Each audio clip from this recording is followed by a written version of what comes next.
Street Fighter 6 Masters League is an interesting rank. It's where you graduate from those forever inflating league points and get placed into an ELO rating system. This ranking system can be brutal, and if you're not armed with the tools to both cope and learn from your losses, your skill level will plateau very quickly. But don't worry, cause this is Breezy Man, and in this video I'm going to show you 3 key areas I learned to improve on to achieve 1800 MR. Starting with mindset, where the foundation of every skill set you gain is built upon. After that foundation is set, we'll move on to building better habits. Also learning how to recognize your own bad habits and how to break from them. For the last one, we'll focus on observation, how to observe and recognize your opponent's tendencies in a 1st to 2 setting. With that said, let's get on with the guide. Mindset. It's how you perceive your wins and how you perceive your losses. It's the lens that every match you experience gets filtered through. It's how an untrained mindset perceives an interaction as random, where a mastered mindset recognizes patterns, layers, and emotions. And yeah, sometimes that lens lies to you. It tells you that you're not improving, that maybe this is all for nothing and you should just give up. But that's not true. Maybe you just need a reminder that you're still learning. So let's listen to other people. We can all learn from each other, and everyone has something of value to teach. Let's take a look at someone else's perspective on this subject. That 20th victory felt amazing, right? You earned it. You did it. What you did not see was matches 2 through 19. You were learning things. Yeah. You were recognizing patterns. You were getting better. The experience bar that the game doesn't show you on the screen is in your fucking head. And every time you lost, you got better. You improved. You saw where you fucked up. You saw where you dropped a combo. You saw where you ate a super or where you didn't finish with a super. You saw where you ate a drive impact. You saw where you didn't block. You saw where you got thrown. You saw the same situations over and over and over, and you got fucking better. And by the time you hit the 20th, you fought somebody that wasn't ready for it. And that 1 to the 19 is the whole thing. That's what this is all about, right? The problem is that we don't know that we're getting better. We can't see that invisible XP bar. But you got better. You felt it. But it's inside. Something happened. And that thing inside, that invisible bar, goes on forever. And that's why we're obsessed with these games. But like, it's so clouded when you're like, you lose. Yeah, you lose. KO. You lose. You lose. You're a loser. You're losing. You're not winning. You bought the game, you're spending time with the game, but you're losing. Why'd you lose? You lose. Because that doesn't tell you anything. If only there was a you lose, but you did this right, and you could improve on this. I'll say it till I'm fucking blue in the face. Yeah. Right? This time around, you blocked where you should have. You teched every throw, but you still lost because this person did this thing and that thing, which you've never seen before, and then you die to it, right? That is so much better than you got thrown every time, you blocked nothing, you never stopped doing things, you never stopped to watch what was going on, so you just got blown up, and then it was over before you knew it, and you're like, damn, I was hoping I would win. You know what I mean? Often you hear a player say, my opponent didn't beat me, I beat myself. So what does that mean exactly?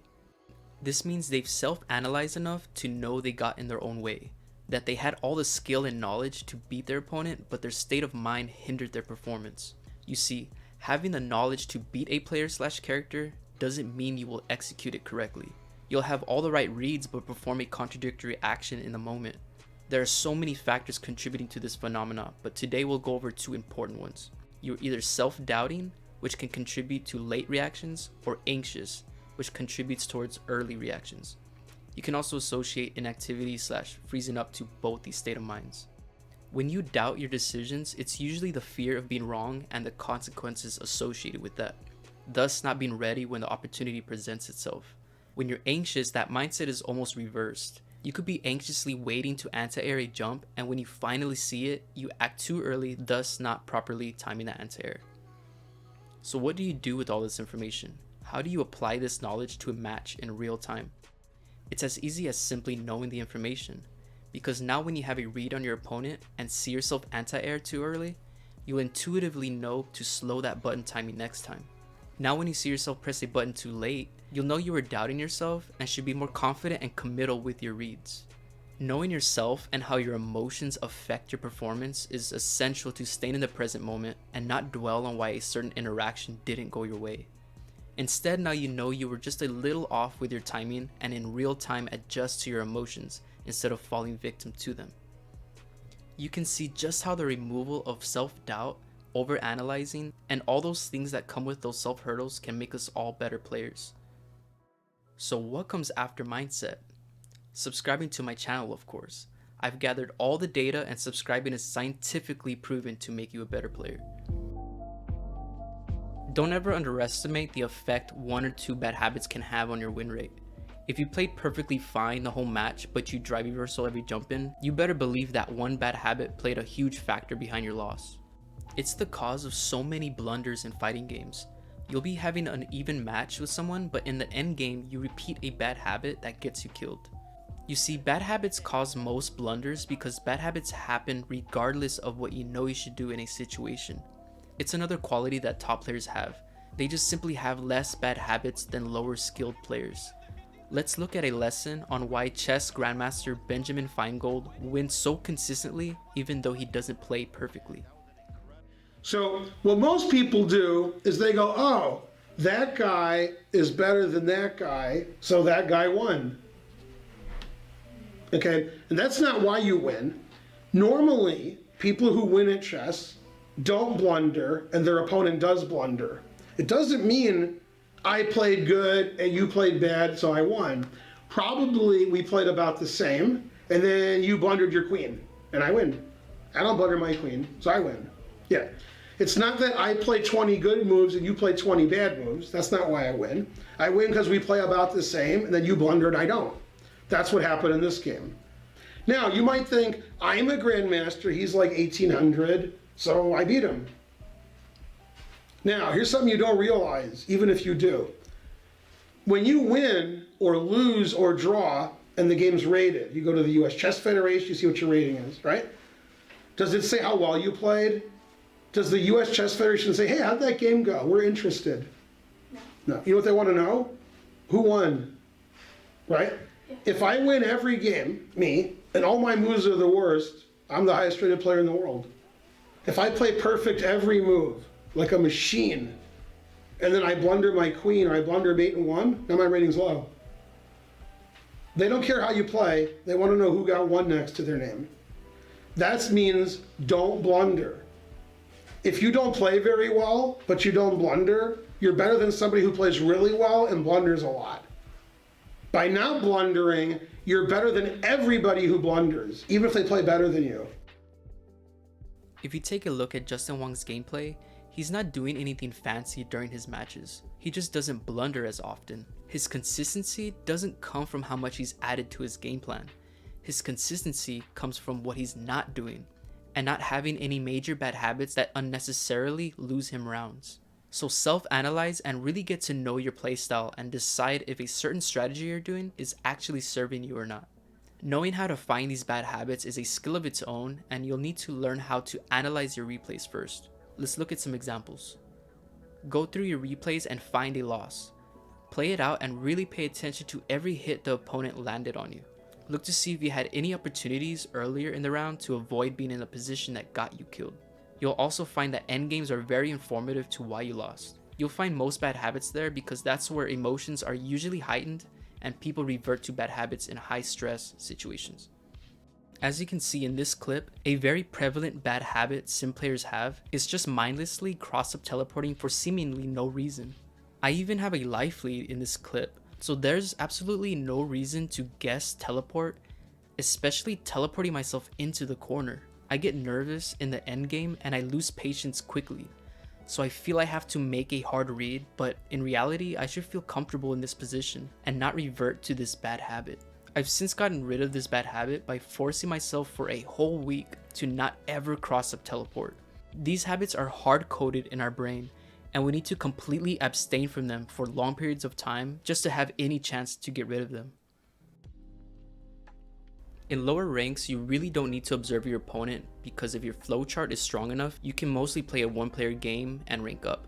But that plateaus around that high 1700 MR range, because now you get punished hard for losing even one match to 1600 rated players. You see, we all start off at a base 1500 MR in Master League, and to achieve a 1600 rating, we need to consistently 2-0 players rated much lower than that, in those 13 to 1400 ratings. If you win a set versus these players with a score of 2-1, you actually leave that set with a net loss. Brutal, I know, but it's the system we're working with. So to achieve 1800 MR, you need to now consistently beat 1600 to 1700 rated players. This is where a lot of people can get stuck, myself included, because if you watch a great player 2k MR and above, you see them drop random games to 1600 and 1700 players. So these lower rated players aren't that bad. Sure, they have flaws in their game that a more skilled player can take advantage of, but it's a very fast first to two set, and if you lack specific skills to quickly pick up on any bad habits, patterns, and or weaknesses, you'll drop a game. Take a look at my casual match history. The first 2 matches of a set don't tell the whole story. I used to consistently lose the first game of a set, but then win 10 matches from there. So obviously my speed of adjustment was too slow. Rank doesn't care if you can adjust in a first to 10 setting, you're only getting scored on the first to 2. So being able to adapt quickly is a very frustrating skill set to lack, because you can usually tell you're better than the player you're fighting, but you can't pinpoint their flaws in a short first to 2 set. So to gain these skills to adjust to your opponent quickly, we need to prioritize our observations to key situations. Let's look at some in-game examples. So there's 2 main ways you can start a ranked set. You can start off by taking the initiative, play ultra aggressive, and force the opponent to adjust to your game. And then there's the more neutral opening, where you're feeling out your opponent's playstyle and being more observant. Both openings have their strengths and weaknesses. Opening aggressive can earn you a head start in a life lead, but you risk playing a one-player game where you showed off your strategy first, where a better player now has the read on you, while you're starting to relax a little bit with a sense of overconfidence. As you can see in this match, I'm playing versus Punk. Starting off strong, playing my own game, I even got a little cocky thinking I can dash around like I got Punk all figured out. But Punk is arguably the best Street Fighter player in the world, and he's not gonna let a garbage Oro player win with a gimmick playstyle. That's why I always just play goofy characters against Oro. You don't have to deal with this goofy gameplay. This is garbage. I guess this is what I do. Guess I can just do that.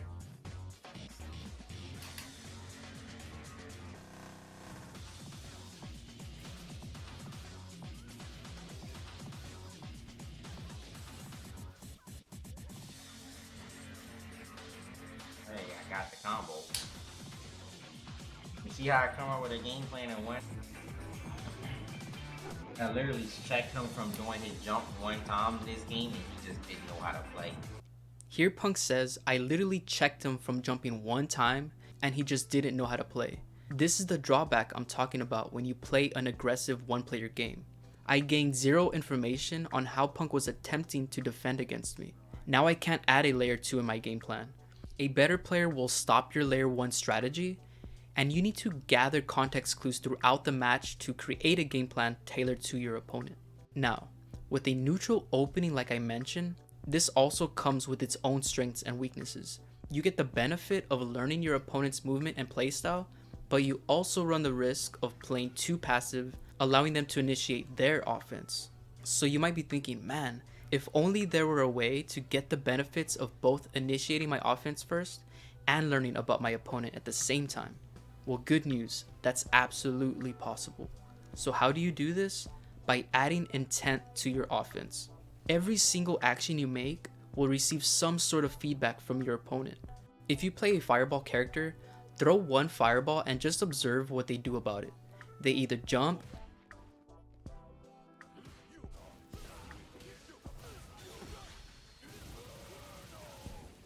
walk back,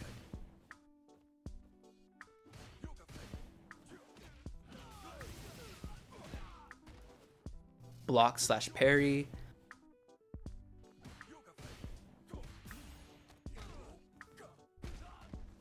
or fireball back. All of these options are important for you to memorize and will help you make informed decisions on how to structure your offense and defense. Let's take a look at the sequence between Shine and I. Right away I notice he's throwing out full screen normals. And what does that tell me? That he's looking to punish my long limbs. Now see, if I wasn't observant of that, I would have thrown a normal out and got punished for it. But if you notice, I never give him what he's looking for. Every time I see someone trying to punish my limbs, I know to only throw fireballs and wait for forward movement to then introduce my long normals again. Because once they shift their focus to moving forward, I know they stop looking to punish my limbs. It's simple when I say it out loud, but you'd be surprised how many of these adjustments you can make that you might not know about. I play Dhalsim, so I prefer starting most of my rounds walking back and creating space. Sometimes I backdash once and observe how they react to my retreating movement. If they drive rush or jump immediately, I know they are in the mindset to get in and close the gap. As a Dhalsim player, I need to create a wall that's tricky to get in on. When walling up, I have two ranges that dictate the tools I'm using. That outside of jump range, I'm safe to use my long reaching normals and fireballs. Within jump range, I create a safer wall with shorter normals that recover fast enough to check dash, drive rush, jump ins, and drive impact. I like to start off versus a new opponent by hitting cancelable normals, but not canceling at first, because this is where you need to gather information about your opponent. You can gather information from non-cancelable buttons, but you have more opportunity for mind games if you threaten a cancel. From this crouching medium punch, I can create multiple mind games and situations. Before we jump into some examples, keep in mind, this is applicable to many situations. A few examples are after throw tech, spaced out flame, and a limb like medium punch or medium kick. But I'll be going in depth on the most versatile, which is a cancelable normal. So I'll want to observe, after I hit this crouching medium punch, are they going to jump, dash forward, drive rush, nothing, walk back, a button, special, or drive impact? Let's say they jumped after a crouch medium punch. Now next time I'll cancel into arch and get rewarded loads of damage. Did they drive impact? Now I'll cancel into heavy flame and break armor. Or drive rush cancel and simultaneously counter drive impact, jump, and button options. This is just one example of many types of observations you can make. So of course this also applies on their wake up, after an anti-air, and similar situations. But what's crazy is that's just half the story, because it's equally important to remember what they do on their offense. This gives you an informed decision for when you have to defend against their pressure. If they like to walk back shimmy after a jab, you can punish that by checking with a low. If they like to jump shimmy, you can wait and have a beefy anti-air punish locked and loaded for next time they try that on you. Observe players that like pushing you out with a block string, then fish for a low medium kick drive rush. Once you see them cancel into green, a great option is to drive reversal. They lose 3 bars of drive gauge, you only lose 2 bars and score a knockdown. In this example, I lose the round to a perfect parry, but this wasn't just any perfect parry. I observed that they prefer to deal with a drive rush by perfect parrying it. So my adjustment is to now grab next time I drive rush to punish counter the parry attempt. Don't overthink the situation by telling yourself they know that I know they go for parry, so now I'll counter their counter. Nah, let them show you they are willing to move past layer 1 first. This next round I land a wake up level 2 in the corner, which I really like because it allows me to cross up teleport and throw them into the corner. From there it's lights out cause sim pressure is kinda busted in the corner.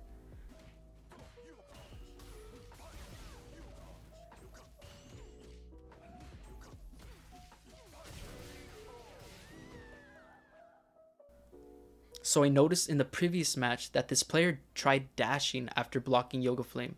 This means I can confidently buffer a normal and likely catch them trying to advance forward.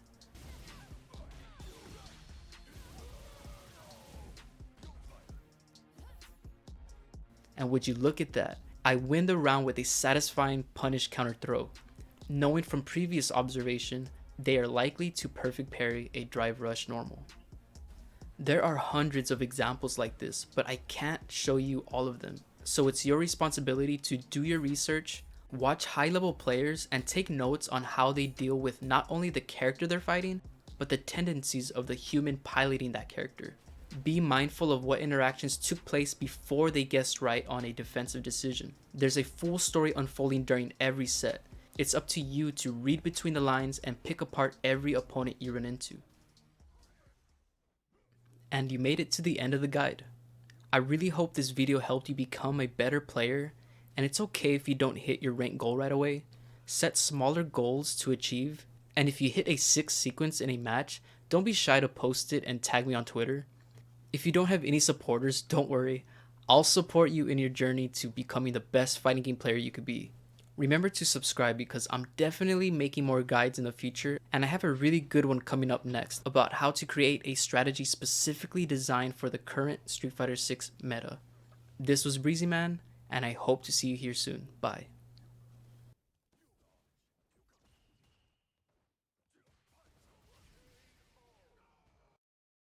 If you've made it this far in the video, sometimes you need a break. You might hate that. I'm watching a chess YouTuber telling me I need to take a break. Yeah. Sometimes you need to step away. Take 1 or 2 games a day and that's it. Just watch videos and streams, but don't always be playing because tilt is real. And everybody escapes tilt in chess differently. The other day I went down 250 blitz points. I got frustrated, I played off stream on my phone, I got back into it, I went 9-0 against the Grandmaster and it got me my mojo back. But if you've been at a certain rating and you drop, you're the strength you were. You just aren't performing up to par. Take a break, take a walk, drink some food, have some wine if you're of age, hang out with your loved ones or your friends or play a video game, and then come back with a fresh and clean mind. Find what works for you, find how to mitigate being upset and being in a slump and overcoming that adversity when things are not going your way. And the most important thing is do not convince yourself you are doing the work because oftentimes you are not. There is a better way to study and better way to train. Cut back on the games that you play, cut back on the puzzle solving. Quality over quantity, my friends.